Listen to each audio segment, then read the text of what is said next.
The transmission key was wrong, deliberately wrong. The radio operator's fingers moved across the Morse key in pattern that would signal distress to trained listener. 3 letters inserted incorrectly in sequence that German intelligence taught their agents to use if captured and forced to transmit under duress. The pattern said, "I am compromised. Do not trust this message." Except the radio operator wasn't compromised. She was Soviet intelligence officer named Demyanova. She was transmitting from Moscow, not from German-occupied territory. The distress signal was bait designed to make German intelligence believe their agent had been captured and turned. The Germans would think they understood the situation. They would believe they could exploit captured agent by feeding false information. The Germans would be wrong.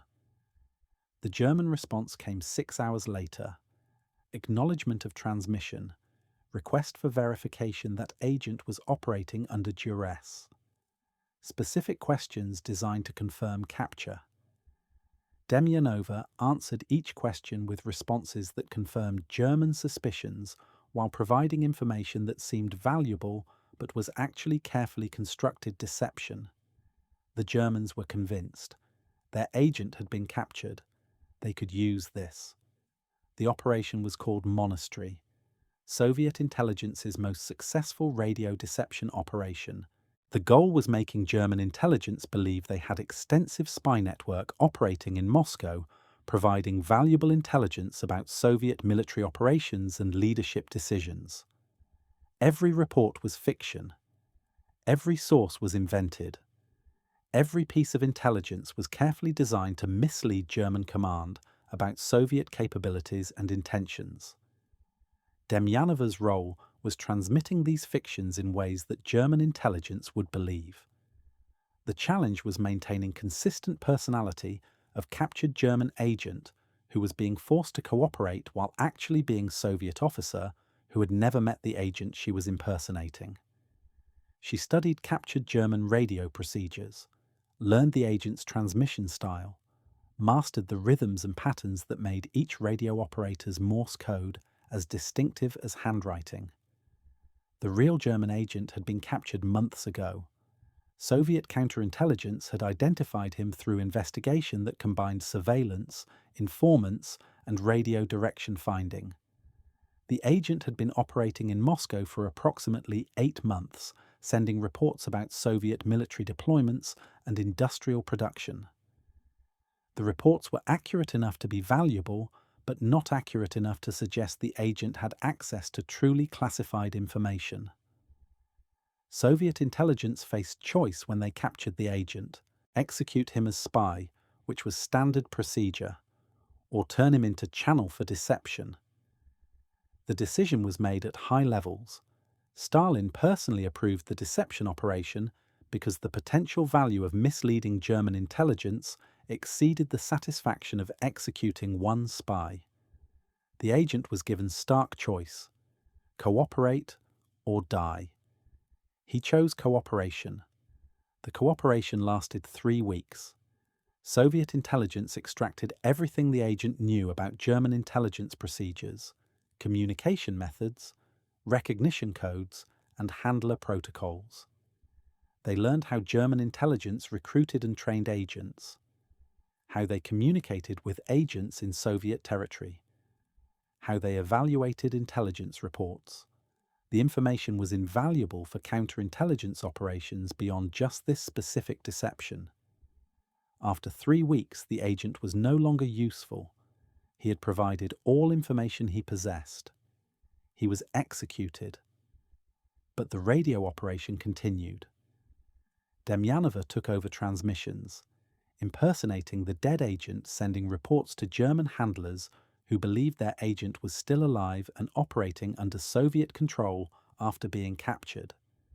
The deception required maintaining the fiction across hundreds of transmissions over years.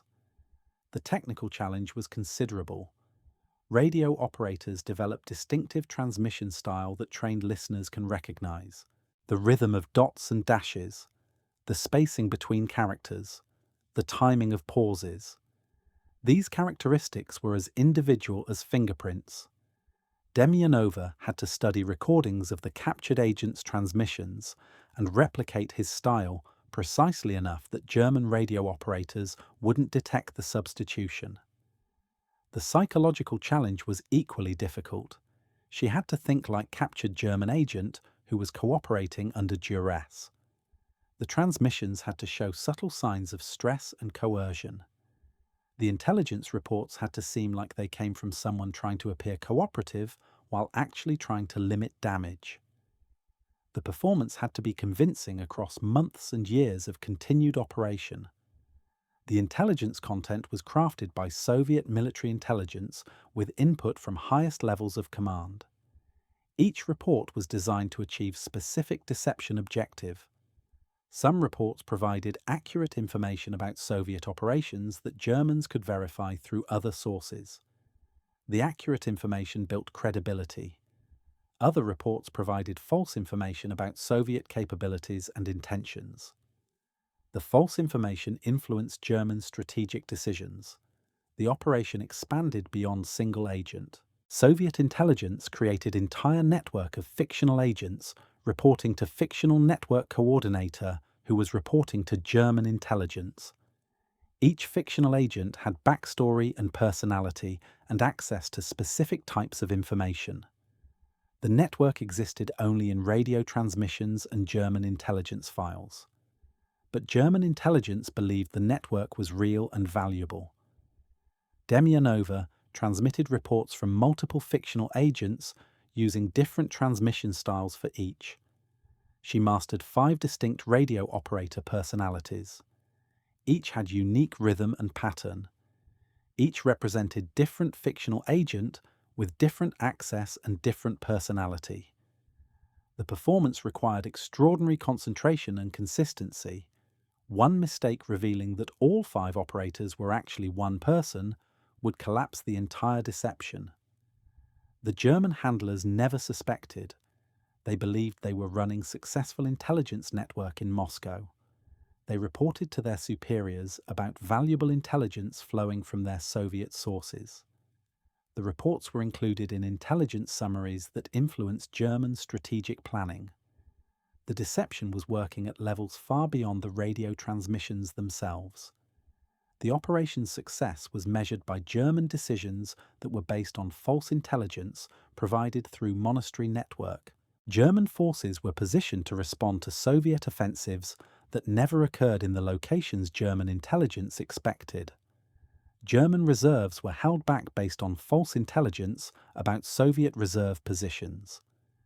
German commanders made decisions based on fictional intelligence that seemed credible because it came from network that had provided accurate information in the past. The accuracy was itself deception. Soviet intelligence provided enough accurate information to maintain credibility while embedding false information that would influence German decision-making at critical moments. The art was knowing what accurate information was safe to provide, because Germans could verify it independently, and what false information would be believed, because it fit German expectations about Soviet capabilities. Demyanova's workload was intense, multiple transmissions daily. Each transmission required preparation, reviewing the fictional agent's previous reports to maintain consistency, understanding current military situation to make reports seem current and relevant, checking codes and authentication procedures to ensure transmissions would be accepted by German handlers. The work was mentally exhausting in ways that physical labor never could be. The security requirements were extreme. Demyanova worked in isolated facility where everything about the operation was compartmentalized. She knew the radio procedures and the fictional agents' backstories. She didn't know what actual intelligence Soviet forces possessed or what actual Soviet military operations were planned. The compartmentalization protected the operation if she was somehow compromised. It also meant she was transmitting fiction without knowing which parts were true and which were false. The operation continued for 3 years. 3 years of daily transmissions maintaining the fiction of German spy network in Moscow.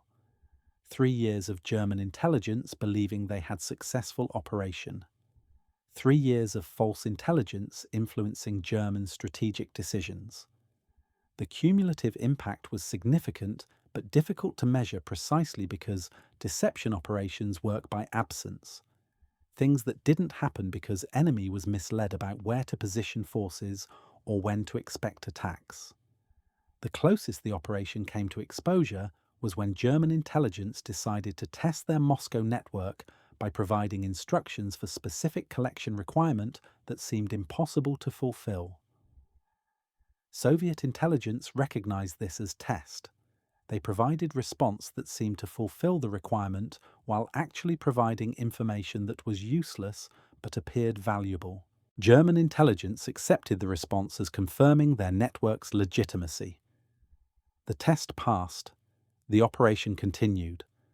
The psychological pressure on Demyanova was severe. She was impersonating dead man whose identity she had absorbed. She was maintaining multiple fictional personalities simultaneously. She was performing this deception knowing that discovery would mean German intelligence would stop trusting this channel and might identify other Soviet deception operations through analysis of what they had been told. The responsibility was crushing for anyone who understood what was at stake. The support structure around her was extensive. Soviet intelligence assigned a team of specialists who prepared the fictional intelligence reports, maintained continuity of fictional agents' backstories, analyzed German responses to understand what German intelligence believed and expected. Demyanova was the performer, but she was performing script written by committee that included some of Soviet Union's best intelligence analysts. The operation's sophistication increased over time. Initial transmissions were relatively simple. Fictional agent reporting observed troop movements or overheard conversations. Later transmissions included complex intelligence about Soviet industrial production, military leadership changes, strategic planning discussions. The fictional agents were supposedly being promoted in their fictional positions and gaining access to increasingly sensitive information. German intelligence believed the progression was natural career advancement rather than escalating deception. The radio deception was supplemented by other methods. Soviet intelligence arranged for German intelligence to capture documents that seemed to confirm information provided by Monastery Network. The documents were forgeries carefully designed to look authentic while containing false information that supported the radio deception. German intelligence compared multiple sources and concluded their Moscow network was providing accurate intelligence because documents confirmed radio reports. The operation influenced specific German decisions. One example was German assessment of Soviet tank production. Monastery Network reported that Soviet factories were producing fewer tanks than actual production numbers. German intelligence accepted this assessment because it fit their expectations about Soviet industrial limitations. German forces were surprised by the number of Soviet tanks encountered during major offensives because their intelligence had underestimated Soviet production based on false reports from Monastery Network. Another example was German expectations about timing of Soviet offensives. Monastery Network reported that Soviet forces were preparing major offensive in specific sector while actual Soviet preparations were in different sector. German forces positioned reserves to respond to the fictional offensive. When actual Soviet offensive began in different location, German forces were poorly positioned to respond because their reserves were committed to wrong sector based on false intelligence. The operation's most significant impact was strategic deception before major Soviet offensive operations. Monastery Network provided false intelligence about Soviet force dispositions, objectives, and timing that caused German command to make decisions that favored Soviet operations. The deception didn't guarantee Soviet victory, but it improved Soviet forces' odds by causing German forces to be positioned suboptimally when Soviet offensives began. Demyanova was never captured. She was never identified by German intelligence. She continued operating until Germany surrendered. At that point, Monastery networks simply went silent. German intelligence never learned that their trusted Moscow network had been Soviet deception operation from the beginning. The handlers who had run the network probably went to their graves believing they had successfully operated intelligence network in enemy capital during wartime. The operation remained classified for decades after the war. Soviet intelligence didn't publicize their deception successes because publicizing would reveal methods and capabilities that might be useful in future operations. The existence of Monastery was known to a small number of intelligence professionals, but details were restricted. Demyanova's name wasn't publicly revealed for nearly 50 years.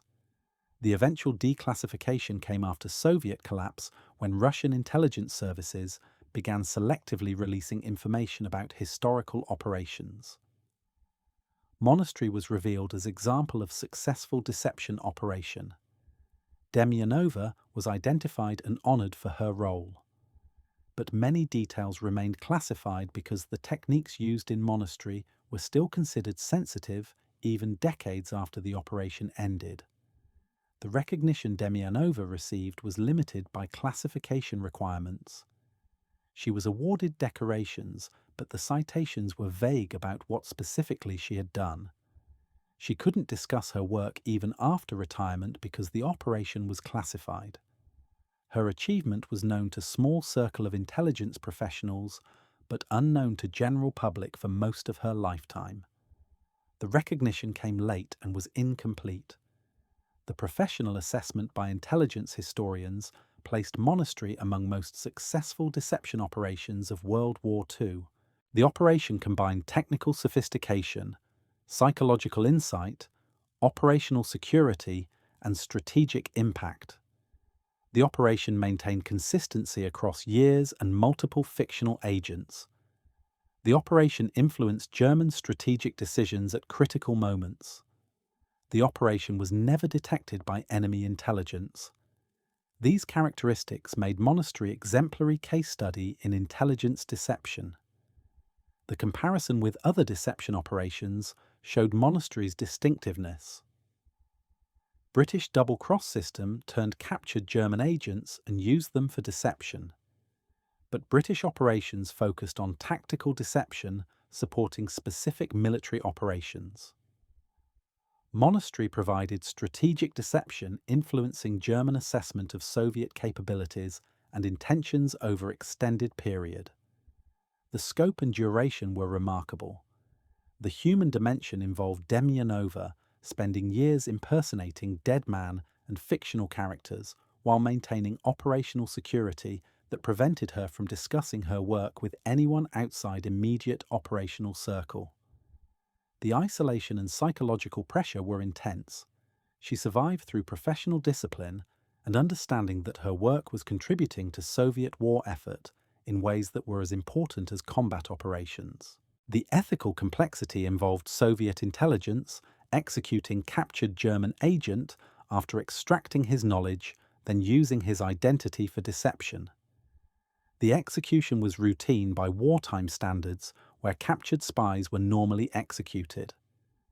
But the deception using dead man's identity raised questions about boundaries of acceptable intelligence practice. Soviet intelligence had no ethical qualms. The deception served military necessity, and wartime ethics were subordinate to military effectiveness. The technical legacy influenced Cold War intelligence operations.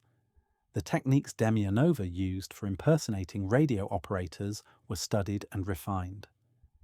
The concept of maintaining fictional intelligence networks through radio deception was adopted by multiple intelligence services. The operational security procedures were incorporated into training for intelligence officers. Monastery became template for similar operations. The historical debate focused on quantifying Monastery's impact. How much did the false intelligence influence German decisions? How many Soviet lives were saved by German forces being poorly positioned because of deception? The questions were difficult to answer precisely because causation in strategic deception is indirect. German decisions were influenced by multiple factors, and separating monastery's specific impact from other factors was analytical challenge. The consensus among historians was that monastery had significant but unquantifiable impact. The operation clearly influenced German intelligence assessments. Those assessments influenced German strategic decisions. Those decisions affected military operations. But determining exact contribution to specific outcomes was impossible because deception works through accumulated small advantages rather than single decisive moment. The personal cost for Demyanova was career spent in anonymity. She contributed to Soviet victory through years of demanding and stressful work. Her contribution was classified and remained unknown to public for most of her life. She couldn't discuss her achievements or receive public recognition. She lived with knowledge that her work mattered but couldn't share that knowledge. The sacrifice was real, even though it involved no physical danger. The post-war career trajectory for intelligence officers involved in successful classified operations was typically quiet continuation of intelligence work or retirement into obscurity. Demyanova followed this pattern. She remained in intelligence services for some years after war, then retired. She lived quietly with classified knowledge about operation that had influenced the war. The recognition came late, after classification restrictions were partially lifted. The broader lesson was about intelligence warfare being as important as kinetic warfare. Demyanova's radio transmissions influenced German strategic decisions that affected battles involving millions of soldiers. The intelligence deception achieved strategic effects without firing shots. The operation demonstrated that information warfare could produce results comparable to military operations while consuming vastly fewer resources.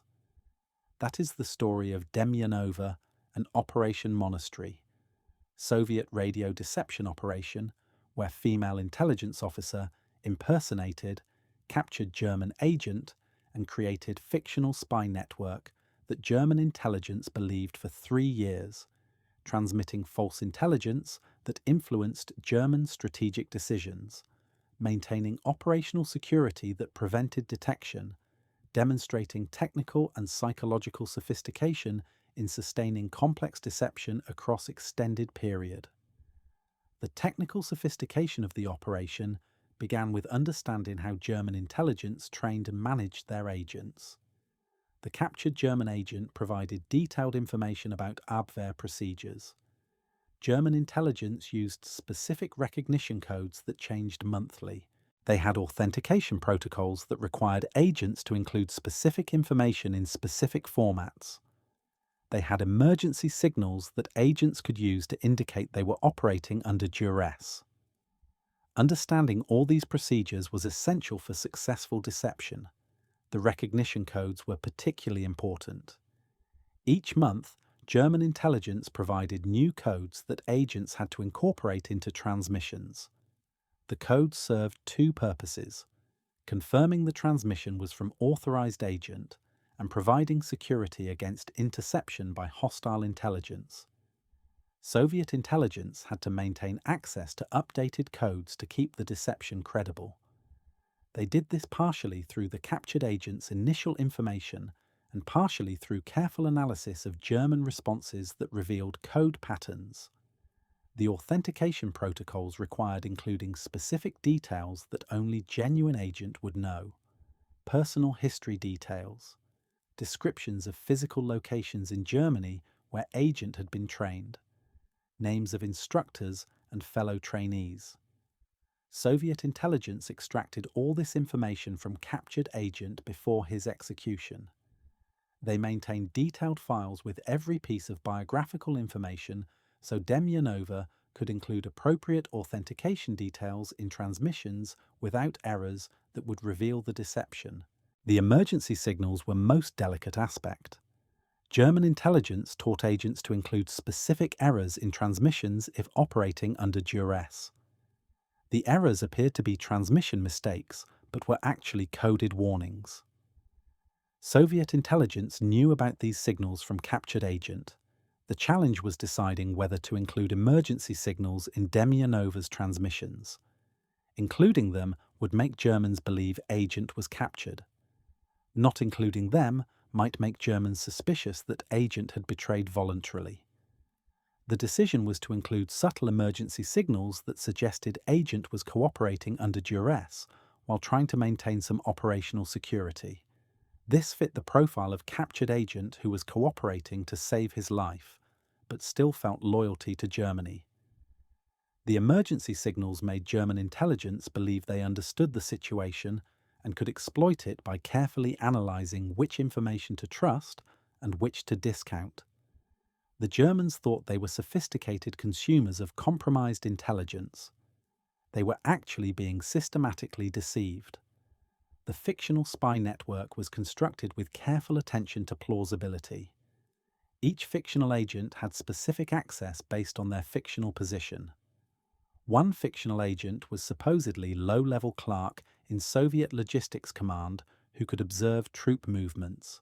Another was supposedly translator who overheard conversations between Soviet commanders. Another was supposedly factory worker who could report production numbers. The diversity of sources made the intelligence seem credible because it came from multiple independent sources that corroborated each other. The corroboration was carefully orchestrated. Soviet intelligence would have one fictional agent report information that would later be confirmed by different fictional agent through different access. The confirmation convinced German intelligence that multiple independent sources were providing consistent intelligence, which increased credibility. The Germans didn't realize all sources were fictional, and all confirmations were orchestrated by same Soviet intelligence team. The biographical details of fictional agents were maintained in extensive files. Each agent had family history, educational background, career trajectory, personality traits, motivations for espionage. Demyanova studied these files to maintain consistency in transmissions. If fictional agent was supposedly cautious and detail-oriented, transmissions from that agent included meticulous details and careful qualifications. If fictional agent was supposedly bold and careless, transmissions included more raw intelligence with less analysis. The operational communications between fictional agents and their fictional handlers were implied in transmissions. References to meetings that supposedly occurred. Instructions that supposedly were received. Problems that supposedly were encountered. The narrative continuity made the fictional network seem like real organization with real operational challenges. German intelligence read these narratives and believed they were managing real human sources with real human complications. The specific intelligence provided through Monastery Network was calibrated to achieve specific deception objectives. When Soviet forces were planning offensive in southern sector, Monastery Network reported preparations for offensive in northern sector. German intelligence positioned reserves to respond to northern offensive.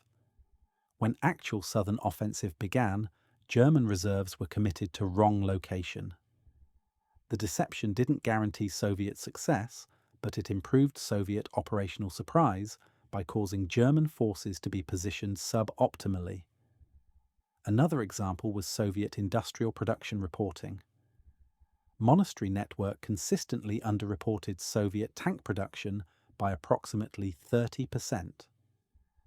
German intelligence accepted these figures because they fit German assumptions about Soviet industrial limitations. German forces planning defensive operations calculated that they would face fewer Soviet tanks than actually appeared. The miscalculation meant German defensive positions were inadequate for the actual Soviet strength, contributing to German defensive failures. A third example was Soviet command structure reporting. Monastery Network provided information about Soviet commanders and their locations that was often accurate for secondary commanders, but systematically wrong for primary commanders. German intelligence believed they knew where key Soviet commanders were located and planned operations accordingly. When operations were executed, Key Soviet commanders were in different locations than German intelligence expected, complicating German targeting and command disruption efforts. The psychology of sustaining the deception required Demyanova to maintain emotional distance from the content of her transmissions. She was sending false intelligence that would influence military operations where thousands would die. The false intelligence served Soviet strategic interests, but it also meant German soldiers would die because their commanders made decisions based on false information. The moral complexity was substantial for anyone who thought about it. Demyanova learned not to think about it. The professional discipline required was extraordinary. Every transmission had to maintain character consistency. Every detail had to match previous transmissions. Every piece of intelligence had to fit within broader narrative of what fictional agent could plausibly know.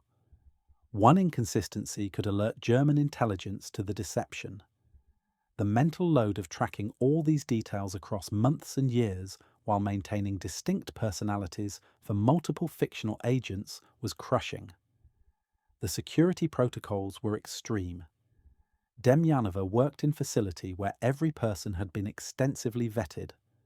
All communication about the operation was strictly controlled. No written notes could leave the facility. All transmissions were recorded and analysed to ensure consistency. The operation was compartmentalised so that even within Soviet intelligence, only essential personnel knew details.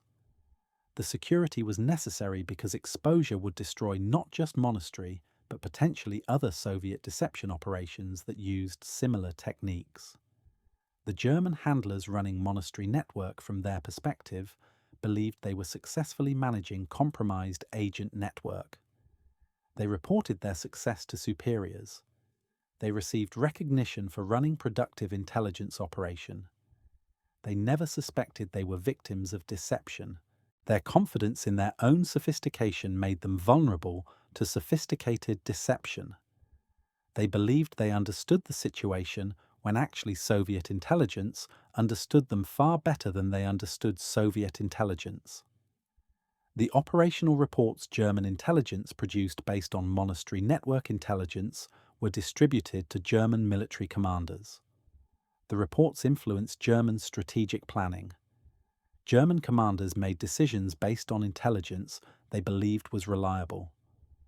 Some decisions were catastrophic because they were based on systematically false intelligence. The cascade effect from false intelligence to flawed decisions to operational failures was exactly what Soviet intelligence intended when designing Monastery operation. The duration of the operation was itself remarkable. Most deception operations were tactical and short-term. Monastery operated strategically for 3 years. Maintaining consistency and credibility over that duration required extraordinary attention to detail and operational discipline. The longer the operation continued, the more material existed that German intelligence could analyze for inconsistencies. The fact that German intelligence never detected inconsistencies sufficient to expose the deception demonstrated the operation's sophistication. The training Demyanova received for the operation was extensive.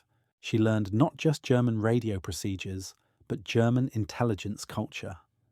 How German intelligence thought about agent operations, what they valued in intelligence reporting, what made them suspicious. Understanding the enemy's mindset was essential for crafting deception they would believe. The training was similar to method acting, becoming the character so thoroughly that the performance was convincing even to sophisticated audience. The technological aspects involved understanding radio transmission security. German intelligence used direction-finding equipment to locate transmitters. Soviet intelligence had to ensure Demyanova's transmissions appeared to originate from locations in Moscow where German agent could plausibly be operating. This required technical sophistication in signal propagation and transmission locations that created appropriate direction-finding signatures. The code-breaking dimension involved understanding that German intelligence might attempt to decode Soviet military communications and compare them with intelligence from Monastery Network. Soviet intelligence had to ensure that any Soviet military communications German intelligence might decode wouldn't contradict Monastery Network reporting in ways that revealed deception. This required coordination between multiple Soviet intelligence organizations to ensure consistency across different channels. The impact assessment was conducted secretly by Soviet intelligence throughout operation. Analysts reviewed German military decisions and attempted to identify which decisions were influenced by Monastery intelligence. The assessment was difficult because German decisions resulted from multiple intelligence sources and operational considerations. But patterns emerged showing German force posturing that made sense only if German intelligence accepted Monastery reporting as accurate. One specific case studied intensively was German response to Soviet offensive near Kursk. Monastery Network had reported Soviet forces were exhausted and incapable of major offensive operations for several months. German intelligence accepted this assessment and reduced force levels in the sector. Soviet forces launched offensive that achieved surprise, partially because German forces were positioned based on false intelligence from Monastery Network. The surprise contributed to Soviet operational success. Another case was German assessment of Soviet aircraft production. Monastery Network reported Soviet aircraft factories were achieving only 70% of actual production levels. German intelligence accepted this and planned operations based on expectation of facing fewer Soviet aircraft. Soviet air forces appeared in greater numbers than German forces expected, contributing to Soviet air superiority in critical battles. The intelligence failure traced directly to Monastery reporting. The human intelligence aspect involved Demyanova, understanding the captured agent well enough to impersonate him convincingly. She studied everything about him: his background, his personality, his motivations, his fears. The captured agent became character she portrayed daily for years. The psychological burden of inhabiting someone else's identity while that person was executed and forgotten was significant. She lived with dead man's identity longer than the man himself had operated as German agent. The post-war period involved transition from wartime operations to Cold War intelligence. Many techniques developed during Monastery were adapted for Cold War context. The concept of maintaining fictional agent networks through electronic deception became standard practice. The operational security procedures became templates for other operations. The lessons learned about sustaining long-term deception influenced intelligence training and doctrine. The awards and recognition Demyanova received came gradually and incompletely. She was decorated, but couldn't wear decorations publicly because her work was classified. She received financial bonuses, but couldn't explain to family why she received them. She knew she had contributed significantly to Soviet victory, but couldn't share that knowledge. The recognition that mattered to her professionally came from colleagues in intelligence services who understood what she had accomplished. The declassification process began in the 1990s when Russian intelligence services started releasing information about historical operations. Monastery was revealed in stages: first acknowledgement that operation existed, then partial details about methods, eventually identification of key personnel, including Demyanova. But full details remained classified because techniques were still considered sensitive. The partial declassification allowed some recognition while protecting ongoing capabilities. The historical scholarship on Monastery grew after declassification. Historians gained access to some Soviet archives. German archives provided perspective on how German intelligence viewed the network. The combination of sources allowed reconstruction of operation scope and impact. The scholarly consensus placed Monastery among most successful strategic deception operations of the war, comparable to British double-cross system, but operating in more difficult environment with greater security challenges. The comparison with other female intelligence personnel during the war showed Demyanova's work was unusual. Most female intelligence personnel worked in support roles, code breaking, analysis, administrative functions. Demyanova was operational officer conducting active deception operation where success depended on her performance. The rarity of female operational officers in intelligence services of that era made her achievement more remarkable. The technical innovation involved developing techniques for impersonating radio operators that were subsequently codified in intelligence training. The methods for analyzing and replicating individual transmission styles became standard procedure. The techniques for maintaining consistency across multiple impersonated operators influenced operational security practices. Demyanova's work contributed to advancement of intelligence tradecraft in ways that extended far beyond the specific operation.